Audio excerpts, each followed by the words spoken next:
What up, you guys? Welcome back to Furrow Publications YouTube channel. It's me, Rich. Daily uploads to open up my own shop. And today I want to talk about Furrow Comics and the bookbinding that I'm up to. Just some very, general kind of things. One of them is that I concretely have the format down. I know the way I want to lay it out. And what you guys are going to see in the next couple issues of Furrow Comics is ultimately that layout. And you may not really fully understand the way I'm going to bind it, but what I will say is that the next couple issues of Furrow Comics are being made with the intent to be bound together in a book, right? So that's going to be the first bookbinding project. There was other things that I had considered for bookbinding, and some of that stuff we'll still probably do. But the reality is that I kind of wanted my first bookbinding attempt to be my work.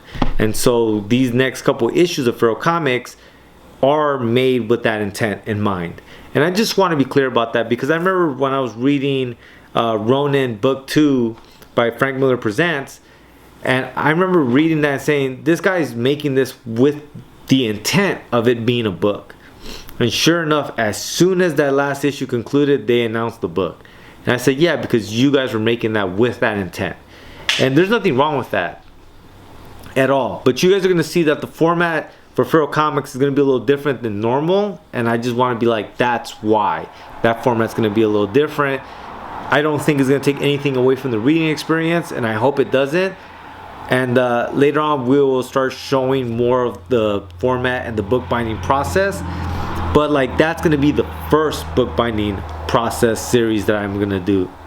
That's going to be the first project when it comes to the bookbinding. It's going to be the collection of the next couple issues of Furrow Comics, which again are some working class comics that have me dying. And that's just one of the many projects that I have in mind, but I definitely want that to be the first bookbinding project. It's going to be my work, and I really want to have that done sooner than later, because TikTok is showing me so much love, and I genuinely feel that I gotta stay motivated and keep moving forward. And that's the plan. But as always, you guys, thanks so much for watching. Please like, share, subscribe. And guess what? I do this daily, so I'll be back tomorrow. Lates.